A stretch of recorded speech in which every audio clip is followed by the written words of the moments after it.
ঈদের দিন থেকে শুরু করে ঈদের তৃতীয় দিন পর্যন্ত আমার আসলে দিনগুলো কেমন জানি অনেক বোরিংভাবে যায়। আর আজকে একটু বের হলাম, আজকে ছিল ঈদের তৃতীয় দিন। আর এদিকে দেখলাম যে বগিগুলো যাচ্ছিল, ভালোই চলছিল, দেখতে কিন্তু বেশ ভালোই লাগছিল। তাহলে চলেন শুরু করা যাক আজকের এই ব্লগটা। আমি আসলে কোথায় ঘুরতে গেলাম, কি করলাম তা নিয়ে থাকবে আজকে সম্পূর্ণ ভিডিও। আশা করি আপনাদের ভালো লাগবে। আসসালামু আলাইকুম, I am Sara from my page Sara's blog. চলে আসলাম নতুন আরেকটা ব্লগ নিয়ে। ঈদ মোবারক সবাইকে। সবার ঈদ কেমন কেটেছে অবশ্যই কমেন্ট করে জানাবেন। আমার ঈদ অলওয়েজ যেমন কাটে, সবসময় কিন্তু আমি খুব এক্সাইটমেন্ট কাজ করে হলে আমার ঈদের ড্রেস নিয়ে, ঈদের ড্রেস, ঈদের জুতা, তারপর ব্যাগ কোথা থেকে নিব, শপিং, সব কিছু নিয়ে অনেক এক্সাইটেড থাকলেও আমি কিন্তু ঈদের দিন, ঈদের পরের দিন কোথাও বের হই না। অলওয়েজ বাসায় থাকি, লক্ষ্মী মেয়ের মতন বাসার কাজকাম করি আর চুপচাপ বসে থাকি, শুয়ে থাকি, মানুষের ভিডিও দেখি, মানুষের ব্লগ দেখি, আর হলো মানুষের পোস্ট আপলোড দিচ্ছে ওগুলি দেখছি।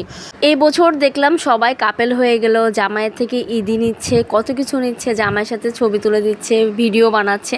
দেখে অনেক হিংসাও লাগছিল, মনে মনে ভাবছি কখন আমার এমন একটা জামাই আসবে, আল্লাহ ভালো জানে।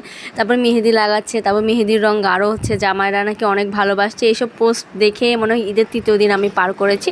তো ভাবলাম আজকে একটু বের হয়ে, আমার তো আর কেউ নাই, ভালোবাসার মানুষও নাই, আর আমার একটা জামাইও নাই, কেউ নাই, তো ছোটো বোনকে নিয়ে বের হলাম। তো আমরা দুজন ফ্রি ছিলাম। তো আমাদের এখানে হলো ঘোরার মতন প্লেস বলতে আমি দূরে কোথাও যাইনি, আমাদের কলোনির মধ্যেই ছিলাম। তো আমরা এখানে রেল বিটে এসেছি আসলে ট্রেন দেখার জন্য। এখানে দেখলাম যে সবগুলো বগি রেডি করছিল, বগিগুলো ইঞ্জিনগুলো চালিয়ে চালিয়ে দেখছিল ঠিক আছে কিনা, দেখতে ভালোই লাগছিলো। আর আজকে একটু আর্লি বের হয়েছে, যার কারণে ছবি তুলতে একটু সুবিধা হয়েছে আর ভিডিও করতে একটু ভালোই লেগেছে।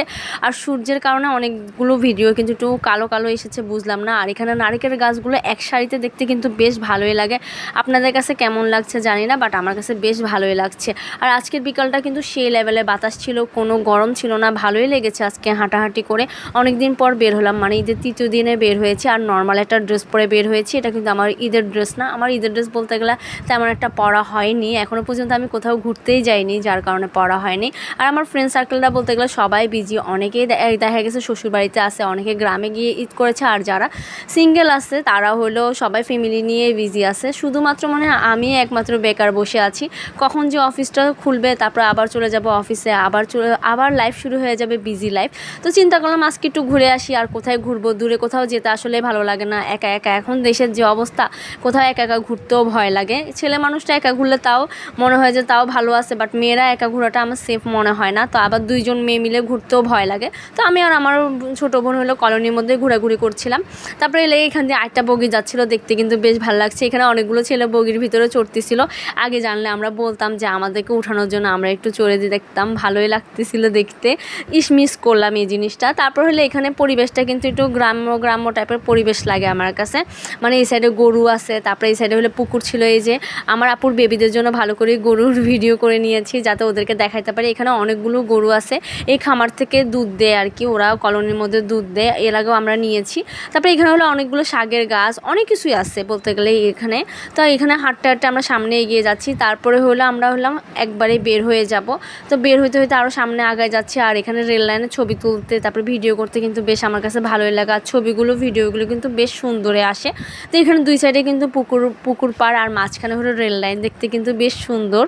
আজকের বিকালটা অনেক সুন্দর ছিল, কোনো রোদ ছিল না, একটু বাতাস ছিল, হাঁটতে বেশ ভালোই লাগছিল। আর আমার রেল লাইনের এদিকে হাঁটতে বেশ ভালোই লাগে।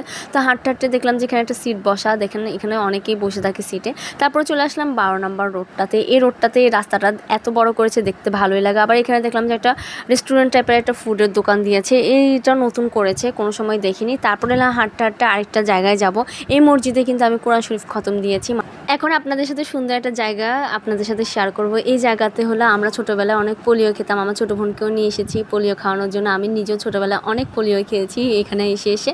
এখন দেখি যে এই জিনিসগুলো পুরো ভেঙে চুরে ফেলছে, পুরো দোকান, মানে এখানে যতগুলো মানে ছিল, রুমগুলো ছিল, সবগুলো ভেঙে ফেলেছে। এগুলো আসলে আওয়ামী লীগের ছিল, তো যার কারণে সব কিছু তছনছ করে দিয়েছে। তারপর হলো 12 নম্বর স্টেডিয়াম। এই স্টেডিয়ামে অনেক ফুটবল খেয়েছি, অনেক খেলাধুলা করতাম, অনেক মজা করতাম। আর আমাদের স্কুলের প্রোগ্রামগুলো এখানেই হতো। আর এখানে দেখুন 2টা কাঁঠাল ঝুলে আছে, এগুলো হলো সব সরকারি কাঁঠাল, মানে এগুলি।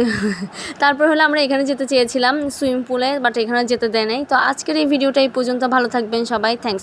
Thanks for watching. আল্লাহ হাফেজ সবাইকে।